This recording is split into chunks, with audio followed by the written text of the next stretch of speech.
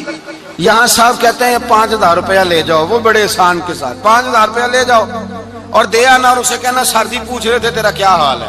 وہ بات ختم ہو گئی. حضور بنفس نفیس گئے اور غریب کا گھر تھا. وہ یہودی باہر نکلا جس کا بیٹا بیمار تھا، تو کہتا جب دروازے پہ میں نے مسلمانوں کے نبی کو کھڑے دیکھا تو میرے پیروں تلے زمین ہی نکل گئی. میں نے کہا حضور مجھ غریب کی کٹیا میں کیسے آئے؟ پر میں تجھے پتا ہے نا تیرا بچہ میری نوکری کرتا تھا، یا کبھی بیمار ہو گیا، میں تیمارداری کرنے آیا ہوں. وہ یہودی کہتا مجھے خیال یقین ہی نہ آئے کہ میرے گھر میں حضور، تو امیر حرم، میں غریب بے نوا، تو کجا من کجا، میرے گھر میں حضور آئے. کہتے کہاں ہے ہمارا پیارا؟ حضور وہ لیٹا ہوا ہے. صحابہ کہتے ہیں نبی پاک سرانے گئے تو اس کا آخری وقت تھا، تھوڑا سا ٹائم تھا. میرے مصطفیٰ نے فرمایا تو میری نوکری کرتا تھا، آج میں تیری تیمارداری کرنے آیا ہوں. غلاموں سنو، جو رسول اللہ کی نوکری کرے آخری وقت آئے تو اللہ کے رسول پہنچ جایا کرتے ہیں، حضور پہنچ جایا کرتے ہیں. نجم کی ہے خدا آرزو ہے یہی، عاشق زار کی آبرو ہے یہی، موت کے وقت سر ان کے قدموں میں ہو، دید ہوتی رہے دم نکلتا رہے. حضور پہنچ جاتے ہیں. نبی پاک تشریف لائے، بیٹھے سرانے. حضور نے جب اپنا برف سے ٹھنڈا اور کستوری سے زیادہ خوشبو والا ہاتھ اس کے بالوں میں پھیرا، آنکھیں کھولی، حضور نے فرمایا چل کلمہ پڑھ جا، چل میرا کلمہ پڑھ جا. ساری دنیا در رسول پہ آ کے کلمہ پڑھے اور حضور اسے کلمہ پڑھانے گھر تشریف لے گئے. یہ ایک مزدور کو، ایک محنت کرنے والے کو اعزاز دیا. گھر گئے، کلمہ پڑھ لے. اس نے اپنے والد کی طرف دیکھا اور والدہ کی طرف دیکھا. ماں باپ یہودی ہیں، رونے لگے، کہنے لگے بیٹا یہ ہم سے زیادہ بڑھ کر تیرے حق میں خیر خواہ ہے، جیسے کہتے ہیں کر لے. اس نے کلمہ پڑھا اور حضور کی گود میں لوٹ پوٹ ہونے لگا. کلمہ پڑھا، روح پرواز کر گئی. شارحین کہتے ہیں جب نبی پاک وہاں سے نکلے تو حضور نے فرمایا اٹھاؤ اس کی میت کو. ماں باپ کہنے لگے کہاں لے جانا ہے؟ فرمایا ہم اپنے طریقے کے مطابق غسل کفن کریں گے، اس لیے کہ جو کلمہ پڑھ جائے پھر وہ میرا ہو جایا کرتا ہے، میرا ہو جایا کرتا ہے. بھائی یاد رکھیں، مزدور کو حضرت ربیہ بن کعب فرماتے ہیں میں حضور کو وضو کراتا تھا، رات کا وضو میری ذمہ داری تھی، صرف ایک وضو رات کا. ہمارے ہاں تو 25 سال مزدور مزدوری کر کے چلا جاتا ہے، پر وہ مزدور ہی رہتا ہے، وہ مزدور ہے، اس کا کوئی اعزاز نہیں. کوئی اس کے لیے وہ کہتے ہیں اب بابا جی آپ کو کھانسی زیادہ آتی ہے، اپنے بیٹے کو لگا دیں، کسی اور کی ڈیوٹی لگا دیں، اب آپ کام نہیں کر سکتے. 25 سال نوکری کی، ملا کیا؟ حضرت ربیہ کہتے ہیں میں وضو کراتا تھا رات کا. میرے نبی پاک نے فرمایا شادی کیوں نہیں کرتا؟ تو میں نے کہا یا رسول اللہ نہ میرے پاس حسن ہے، نہ پیسے ہیں، نہ کوئی کاروبار ہے، مجھے کون رشتہ دے گا؟ میرا روپ بھی نہیں تے میرا رنگ بھی نہیں، میں نے یار مناؤن دا ٹانگ بھی نہیں، کون مجھے رشتہ دے گا؟ کہتے ہیں حضور خاموش ہو گئے. دوسرا دن آیا تو میں وضو کرانے پہنچا تو نبی پاک نے فرمایا شادی کیوں نہیں کرتا؟ کہتے ہیں میں نے کہا حضور کون رشتہ دے گا؟ وہی 3 باتیں دہرائیں، نہ پیسے ہیں، نہ حسن ہے، نہ کوئی کاروبار ہے، نہ مکان ہے. فرمایا حضور نے تیسرے دن پھر کہا. جب دوسرا دن ہوا نا تو حضور نے کہا، حضور خاموش ہوئے میرے جواب پر. میں نے کہا یار کتنا بیوقوف ہوں، حضور روز پوچھتے ہیں اور میں جواب ہی نہیں دیتا. کہتے ہیں تیسرے دن میں نے ارادہ کیا آج نبی پاک پوچھیں گے تو میں کہوں گا حضور جیسے دل کرتا ویسے ہی کرا دیں. کہتے ہیں تیسرے دن میں گیا، سارا وضو کرا لیا پر نبی پاک نے پوچھا ہی نہیں. میں ارادہ کر کے گیا تھا کہ آج پوچھیں گے تو بتا دوں گا، حضور نے پوچھا ہی نہیں. فرماتے ہیں وضو مکمل ہو گیا، میں دروازے تک چلا گیا تو مصطفیٰ نے آواز دی. فرمایا واپس پلٹنا، میں پلٹا تو حضور نے فرمایا تو شادی کیوں نہیں کرتا؟ کہتے ہیں میں کھل کے مسکرایا. میں نے کہا محبوب تیرے کرم پہ قربان جاؤں، کیا انداز محبت ہے، حضور مہربانی کریں کرا دیں. فرمایا فلاں سردار کے پاس جا. ایک وضو کراتے ہیں اور اعزاز حضور نے کتنا دیا، جا سردار کے پاس اور اسے جا کے کہہ کہ اللہ کے رسول فرماتے اپنی بیٹی کا نکاح تیرے ساتھ کر دے. فرماتے میں گیا. ماں باپ کو بڑی فکر ہوتی ہے بیٹیوں کی. وہ کہنے لگا میں شام کو خود نبی پاک کی بارگاہ میں آؤں گا کہتے ہیں میں باہر نکلنے لگا تو وہ بچی پردے کی اوٹ سے بولی, کہنے لگی غلام ٹھہر جا, ابا جی آپ کو میری فکر ہے, اماں جی میری فکر ہے, میری فکر نہ کریں اور یہ نہ دیکھیں آیا کون ہے, یہ دیکھیں بھیجا کس نے ہے. آپ مجھے حوالے کریں نبی پاک کے, حضور کے حوالے کریں, اللہ رسول مجھے کبھی ضائع نہیں کریں گے. حضرت ربیہ کہتے ہیں حضور نے میری شادی کا بندوبست کیا. حضرت بریدہ اسلمی سے کہا کہ تو اس کے لیے کھجور کی گٹھلی کے برابر سونا لا. حضرت حارثہ بن نعمان سے کہا تو اس کے لیے ایک کمرے کا حجرے کا بندوبست کر. حضرت عثمان غنی سے کہا تو نے ولیمہ کرانا اس کا. فرمایا میں تو تھوڑی نوکری کرتا تھا, مصطفیٰ نے ساری زندگی کا ہی بندوبست فرما دیا. یہ مزدور کے ساتھ حضور کا انداز ہے. پہلے میں نے شروع میں کہا کہ مزدور اس بات کو سمجھتا ہی نہیں کہ اس کا مقام کتنا, وہ اس بات کو جانتا ہی نہیں اللہ نے اسے اعزاز کتنا دیا ہے. ملت کا جوان سب سے پہلے تو کبھی کسی کی جیب کی طرف نہ دیکھے. اور یہ بات یاد رکھ لیں, درجنوں بزرگوں کے ارشادات کی روشنی میں ایک موٹی بات بیان کر رہا ہوں, توجہ ہے میری بات پر. جس کی توجہ دوسروں کی جیب پہ ہوتی ہے وہ رسوا ہو جاتا ہے.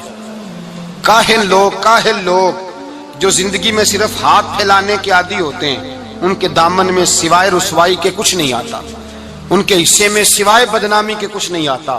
اور جو اپنی بازو کی قوت کے زور پر, اقبال کہتے ہیں اپنی دنیا آپ پیدا کر اگر زندوں میں ہے, سر آدم ہے ضمیر کن فکاں ہے زندگی. اپنے لیے خود جینا سیکھیں, ملت کے لیے کچھ کرنا سیکھیں. معاشرے کے اندر اس سے ادھار پکڑ کے اس کو دے دیا تو اس سے پکڑ کے اس کو دے دیا, 2 دن اس کے پاس چلے گئے لینے تو 4 دن اس کے پاس چلے گئے. کبھی کو دوست باہر سے آ گیا تو اس کے پیچھے بھاگنے لگے, چاپلوسی کرنے لگے. 2-4 جوڑوں کی خاطر, ایک موبائل کی خاطر چھوڑیں اس دھندے سے باہر آئیں. میں نے کہا ایک پیشہ برا ہے, ایک پیشہ, اور وہ ہے ہاتھ پھیلانا, باقی کوئی پیشہ برا نہیں. 18 گھنٹے مزدوری کرو, نکلو باہر نکلو, میدان میں آؤ, جدوجہد کرو, مزدوری کرو جب تیرا ہاتھ مزدوری تک جائے. اور یاد رکھو رزق حلال کھانا ہے اور رزق حلال ہی کھلانا ہے. یہ وقار ہے, رزق حلال مومن کا وقار ہے. جو لوگ لقمہ حرام کھاتے ہیں وہ اپنا وجود کھو بیٹھتے ہیں, روحانی طاقتیں کھو بیٹھتے ہیں. میرے اعلیٰ حضرت رحمت اللہ علیہ فرماتے ہیں جس کا نماز میں دل نہ لگے, جس کا مسجد جانے کو دل نہ کرے, جس کا عبادت پہ توجہ نہ ہو, جس کا دین کی طرف رغبت نہ ہو, اسے غور کرنا چاہیے کہ اس کا کہیں رزق میں لقمہ حرام تو شامل نہیں ہو گیا. فرمایا جب لقمہ حرام شامل ہوتا ہے تو اللہ تبارک و تعالی معرفت کا نور چھین لیتا ہے, پھر انسان کی زبان سے تاثیر چلی جاتی ہے, پھر اس سے سجدوں کی جو کیفیت ہوتی ہے وہ روٹ جاتی ہے, درود و سلام کے ذائقے نصیب نہیں ہوتے. میرے مصطفیٰ کریم صلی اللہ علیہ وسلم گزر رہے تھے, ایک آدمی دعا مانگ رہا تھا, یا رب یا رب یا رب یا رب کہہ رہا تھا. نبی پاک نے فرمایا یہ قیامت تک بھی دعا مانگے تو اس کی قبول نہیں ہوگی. صحابہ نے کہا حضور آپ تو رحمت للعالمین ہیں اور آپ فرما رہے ہیں اس کی دعا قبول نہیں ہوگی. نبی پاک نے فرمایا اس لیے قبول نہیں ہوگی کہ جو کپڑے پہنے ہیں وہ بھی حرام پیسوں کے ہیں, اور جو اس نے کھایا ہے وہ بھی حرام پیسوں کا ہے, اور جو پیا ہے وہ بھی حرام پیسوں کا ہے. کیسے اس کی التجا اس کی بارگاہ میں قبول ہوگی جب یہ لباس سے لے کر خوراک تک اور خوراک سے لے کر مشروب تک ہر چیز ناجائز پیسے. تو معرفت کا حسن کیسے پیدا ہوگا, فجر میں آنکھ کیسے کھلے گی, قرآن پاک کی طرف دل کیسے جائے جب تیرے اندر رزق حلال جاتا ہے. حضرت بایزید بستامی فرماتے ہیں تو محنت کر کے حلال کی روٹی کھا, وہ تیرے وجود کے اندر جا کے نور بن جائے گی, اور ایسا نور بنے گی کہ وہ روٹی تجھے صبح خود جگا کے بیدار کرا کے اللہ کی بارگاہ میں جھکا دے گی. رزق حلال کھائیں, محنت کریں, جدوجہد کریں. حاتم طائی بہت بڑا سخی تھا. کسی شخص نے ایک دن حاتم طائی سے پوچھا کہ تو نے کبھی اپنے سے بھی بڑا سخی دیکھا ہے؟ کہنے لگا ہاں میں نے اپنے شہر کا ایک بابا دیکھا تو مجھ سے بھی زیادہ سخی ہے, مجھ سے بھی زیادہ سخی, مجھ سے بھی زیادہ تھا, تجھ سے زیادہ. کہنے لگے میں نے سارے شہر کی دعوت پکائی, چھوٹے بڑے امیر غریب سارے آئے, دعوت پکائی سارے شہر کی, سب لوگ آئے, ہر آدمی کو میں نے بلایا, علماء کو, ادیبوں کو, شاعروں کو, تاجروں کو, صنعت کاروں کو, سب کو دعوت دی. میں نے سوچا کہ ذرا دیکھوں تو صحیح پلٹ کے کوئی رہ تو نہیں گیا جو آیا نہ ہو. چہرے پہ میں نے نقاب ڈالا اور میں باہر نکلا. ایک ضعیف بزرگ لکڑ آ رہا, جنگل میں لکڑیاں کاٹ رہا ہے. میں اس کے پاس گیا تو میں نے کہا بابا تجھے نہیں پتا آج حاتم طائی کی دعوت ہے, تو نہیں گیا؟ کہنے لگا بیٹا مجھے خبر آئی تھی, اطلاع ملی تھی, پر میں نہیں گیا. تو کیوں نہیں گیا؟ کہنے لگے مجھے ہاتھ کی کمائی کر کے کھانے کا چسکا لگ گیا ہے.